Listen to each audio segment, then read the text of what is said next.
हस् हजुर धन्यवाद।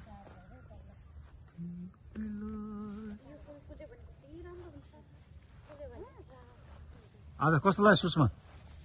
राम्रो लाग्यो। हो अनि के चाहिँ राम्रो लाग्यो? वचन वचन राम्रो लाग्यो। बारेको वचन एकदमै मन छोयो।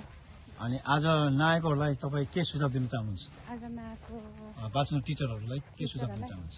आज हामी आएर धेरै आशिष पायो। हजुर अनि हजुर यो आशिष लिन पाउनु भएन, हामीले चाहिँ एकदम आशिष भएर घर फर्किँदैछौँ। परमेश्वरलाई धन्यवाद। अर्को चोटि चाहिँ हजुरहरू पनि आउनु होला, हामीले जस्तै आशिष पाउनु होला। अनि चारवटा कुरा चाहिँ के हुनुपर्ने छ सपना? चारवटा कुरा लक्ष्य अघि हामीले हेरौँ नि के कुरा हो? धार्मिकता, विश्वास, प्रेम, शान्ति। है चार कुरा गर्नुपर्छ होइन?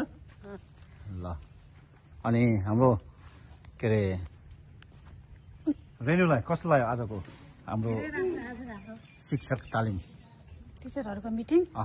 धेरै राम्रो आशिषमय लाग्यो। अब क्रिसमसमा हामीले नानीहरूलाई कस्तो योजना छ?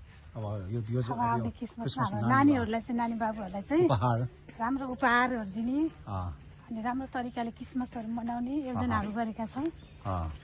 अनि आज नआउने बाँच्ने टिचरलाई के सुझाव दिन चाहनुहुन्छ? बालसङ्गतिको टिचरहरूलाई चाहिँ हामी सबैजना एउटै मन एउटै आत्मा भएर अनि हाम्रो नानी बाबुहरूलाई सिकाउनु पर्छ र अनि हामी सबैजना एउटै हुनुपर्दछ। अनि हामी कोही पनि नजिक टाढा होइन, कोही पनि पढाइ होइन, हामी सबैजना एउटै मण्डलीका एउटै विश्वासीहरू हौँ।